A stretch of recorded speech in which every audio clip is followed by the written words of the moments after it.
Hi, welcome back for another episode with Rowntree Gardens podcast. And today we are going to talk with Jim Rogers. And he's going to share some words of wisdom about what it means to be a father. So my name's Kristen Coates, and I hope you enjoy this episode.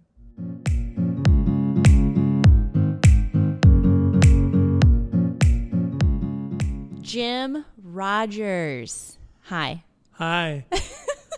Okay. Pleasure meeting you. It's a pleasure meeting you. I can't help but laugh when I'm I see. around I you. meet you each day, and it's wonderful. Yeah, we have special interactions. I enjoy seeing you, and then we talk about finances and how my bank account is looking and different investments I should be part of. You're like an advisor.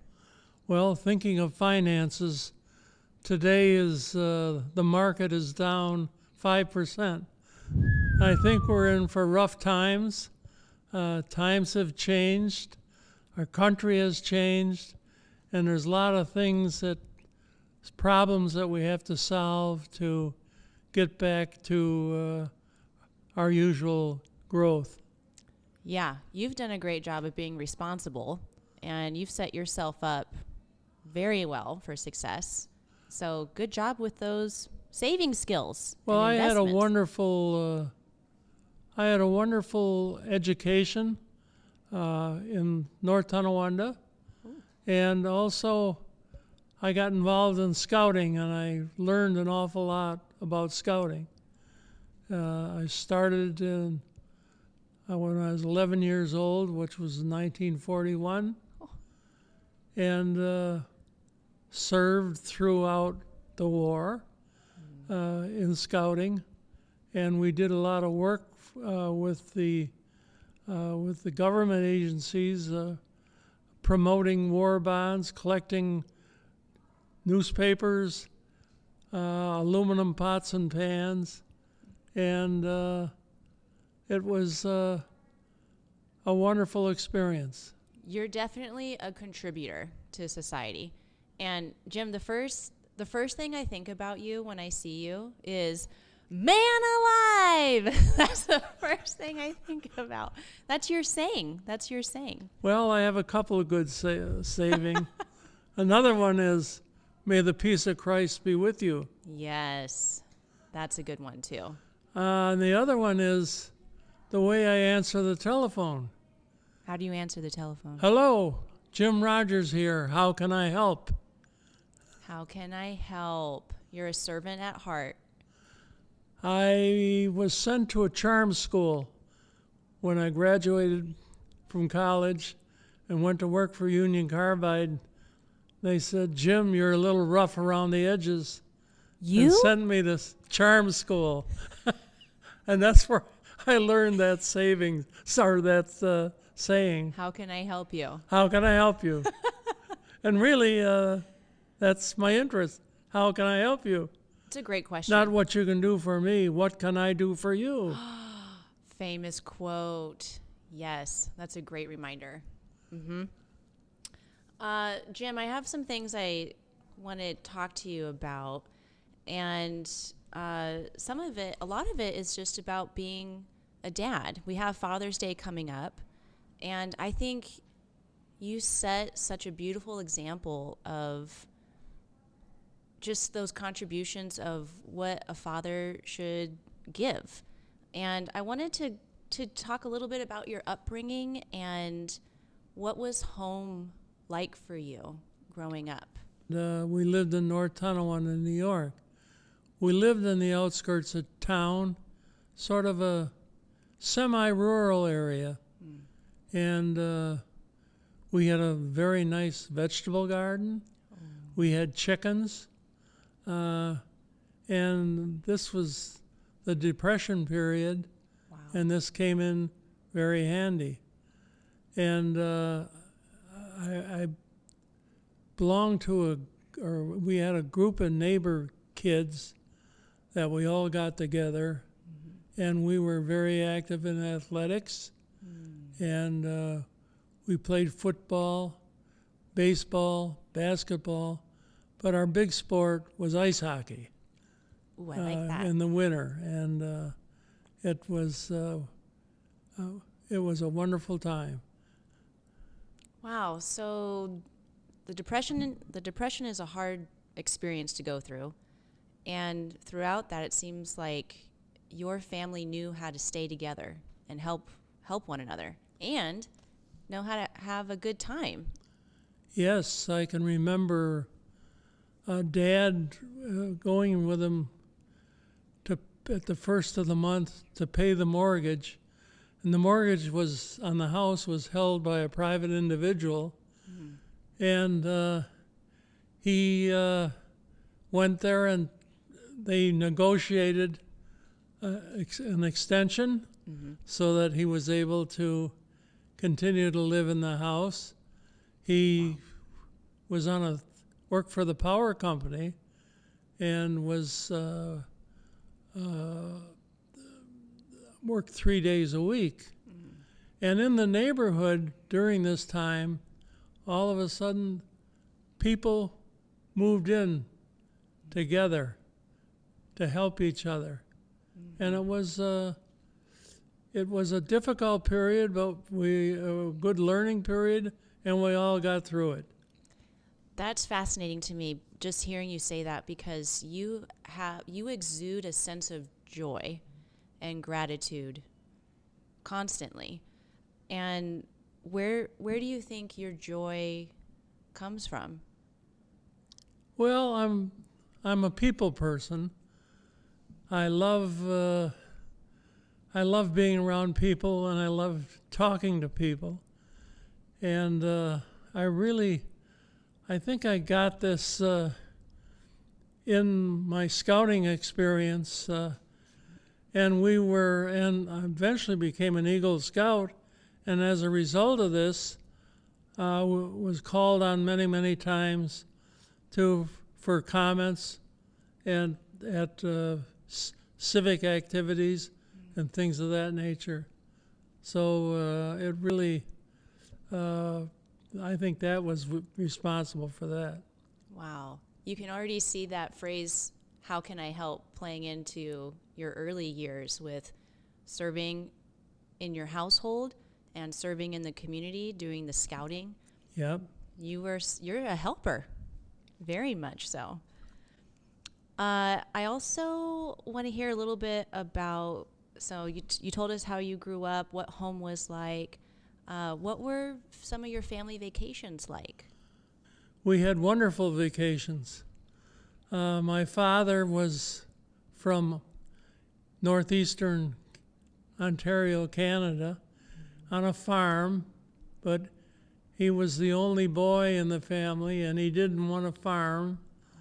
And he had 5 sisters, and he left. And as a result of this, in the July-August period, we'd all go up to the farm, and I would spend my summers on the farm, helping my grandfather bring in hay, feed the cows. He taught me how to shoot groundhogs, and it just was a wonderful experience. Wow, you can already see that generational gift of fatherhood being passed down. Right. Those intergenerational moments you had with your grandfather and how that probably was for your own father and for you. That's a really beautiful image. Yes, and Dad felt responsible for his mother, right? As a result of my grandfather or my dad feeling responsible for his mother, he bought a cottage on Christie Lake up in Canada, and we were my great grandmother was a Marx, and the Marx Brothers was a famous theatrical group in Canada. Wow. From 1870 to 1920, and where they traveled all over Canada and northern United States, putting on shows. And we bought a cottage that they had built on the Marks homestead as a guest place for people that visited them, because they developed a lot of people, friends, as they traveled. In fact, a lot of Hollywood people were involved with, Oh, wow. and so the Marx Brothers were very, very well known as the first family of the theater in Canada. Wow. You're part of some pretty special moments. Yes. And as a result of this, I restored the cottage, and really it's a living museum to the memory of the Marx family. That's beautiful. And it's the only one left Wow. on the lake. All the rest have disappeared. Oh, did you restore it with some help? Yes, this was when I retired. I had a bucket list of things that I wanted to do, and one of the first ones was restore the cottage. Check. A check. The second one was do look at the ancestry of my family. Ooh. And that turned out to be a tough one. Spent quite a number of years on that. That's quite a challenge. Yeah. Did you find out anything interesting? Yeah. I found out that there were some family members that were not in the family that were not of high regard. Whoops. But I also found a lot of people that were cousins that I wasn't. I didn't know, and that turned out to be a great experience. You got familiar with some of your heritage. Yeah. Jim, what does it mean to you to be a father? Well, number one is provide an environment for the family to excel. Very important, especially the kids. Education, and spend a lot of time with the kids. When I moved out to California, for example, I got involved in Indian guides. Mm-hmm. And this was sponsored by the, what was it? Forget the name of the organization. But anyways, we had a group from church, and that the difference with it between Indian guides and scouting was more or less of an individual program with leadership. Indian guides was done with as with the family. The family was involved, and we all had Indian names. What was your name? My youngest son was Little Horn, Oh, cute. and my oldest son was Bighorn, and I was Foghorn because of my loud voice. Oh, that's fantastic. That's fantastic. That's really unique. You don't hear about fun stories and integrations like that. That's really special. No, it was a great It was the YMCA was the sponsors of it, and it was a great family organization, Yeah. whereas other organizations, you just send your kids to them and let whatever happen. Yeah. I really like that idea of setting up your home for the family members to excel and to nourish that environment and to offer that encouragement for them. And that's a really important factor. Very important. I'm glad you. How did you know that you wanted to be a father? Uh, that's a long story. I Give us the nuggets. as a result of spending all my time in 1941 to 1948, when I graduated from high school, in scouting, my social skills were lacking, were needed developing. Your social skills were believe it or lacking? not, I right. can't believe it. And I never dated. And when I graduated from high school and went to college, I said, man, I've discovered girls. And I said, man, I got a lot of time to catch up. And as a result of that, I met a wonderful lady, Cynthia, under real strange circumstances. I was working for a research lab at Union Carbide, and about 700 engineers worked at this lab, and we always had social activities to recognize some of the members of our group that were being picked off, married, when they get married. Oh. And what we do was we had a reward when you did this of getting an anvil that weighed about 100 pounds. Wow.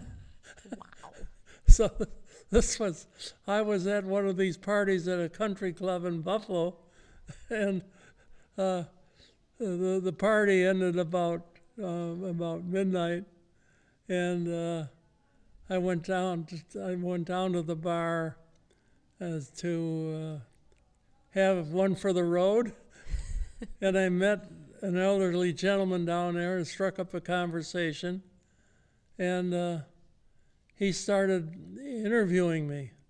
What's a nice guy like you don't have a date tonight? Well, I told him what the circumstances. Well, he says, I have a lovely daughter at home. And he gave me his business card. And I said, fine. I stuck it in my shirt pocket. And we broke up. And a little later, several months later, something came up where I needed a date. And I went through my usual list and I couldn't get anybody. I says, well, I pulled out this list, this card from Charlie Craney, and called his daughter and asked for a date. And she said, fine. Apparently her father had told him all about his experience with me. To make matters worse, before I went out on the date, I came down with appendicitis. I was in the hospital. Oh, and my. I had my mother call Cynthia to tell her the date was delayed because I was incapacitated. Well, she began to wonder whether this were true or not. But anyways, to make a long story short, we were married in 1957, Wow. and we were married 48 years before Cynthia passed away. and we had a wonderful marriage. And I had, in spite of the fact that I was often away from home, I had jobs that were, and I'd be gone for long periods of time. But it all worked out. She did a wonderful job Quite the team. of raising the family. We're educated, and we all became good members of the community. Beautiful. Yeah. What did you enjoy about being a dad? Well, it was a lot of fun doing things together. Yeah. For example, my oldest son was interested in rocket. He was a model rocket guy. Oh, really? And I would take him to rocket meets. In fact, this became his profession. He graduated from college with a degree in aerospace engineering, and now is in senior management of NASA, working on big rockets. Wow. And I would go to all of the shuttle launches and all the launches with Charles as a guest and That's watching this. So it was great. You were so involved. Very involved. That was really important to you. And this was especially after I retired. Best years of my life were after I retired, Wow. because of I could do the things that I wanted to do, Right. and I had goals, and I just enjoyed retirement. I retired at age 62 in 1998. Is there any kind of specific advice that you would want to give to the dads out there watching this interview? One of the things I think is prepare for retirement. How do they do that? Well, first of all, you want to save a lot of money. And I was a firm believer in saving 10% of my pay each payday, which I call this, you pay yourself. Pay yourself. Good Pay slogan. yourself. And you need these funds to finance your retirement. Today, the people that retire don't have the benefits of a lot of pensions that we had, and as a result, it requires a lot of money. And a goal I had when I retired was $1 million. That's a good goal. $1 million, and not including the value of the house. So you had a mission to accomplish. You had a Right. very clear set goal. And you knew that it was important to save. And Right. why is that important for dads to know? Because in my career, as I moved up through the organization, became the general manager of a fairly large division of Parker Hannifin, 500 employees with plants in the U.S. and Mexico, and I didn't like the job. I didn't like my boss. Uh-oh. And I remember one day he called me up. He said, "We're going to have a cutback, 15%. Put the list together." Yikes. I says, "We're doing well."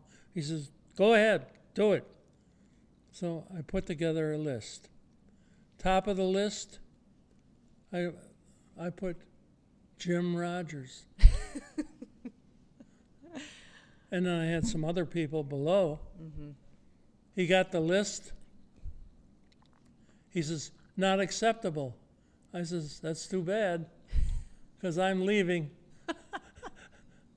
And I left. Wow. I left. In other words, I had independence due to the fact that I had saved, and I had a lot of great things to do I wanted to accomplish, and it was the best years of my life. That is an exceptional lesson, that you gave yourself financial freedom to make a change. Right. And by making a change, you gave yourself an opportunity to be the person that you wanted to be. Right. And if we have a happy Jim, then happy Jim goes home to A happy family. a happy family. Right. That's beautiful. Yeah. Okay, so that's kind of wrapping up with the Father's Day chat. Do you have anything else that you would want to offer as encouragement to the dads out there? It's the dad's responsibility to provide an environment for the family to grow and excel. To give. That's the main job. I Now, love included that. in that is providing food and shelter, but there's more to it than that. A place of love. Place of love. Right. Simple. Right. Well, Jim, thank you so much for sharing your life and your examples of fatherhood. I think that was really great insight that you gave, and that's going to help a lot of dads out there. And we just want to say happy Father's Day in advance, and we hope that this will be an encouragement for a lot of Thank you folks. very much. Thank you for being here. Thank you very much. Signing off. Sign off.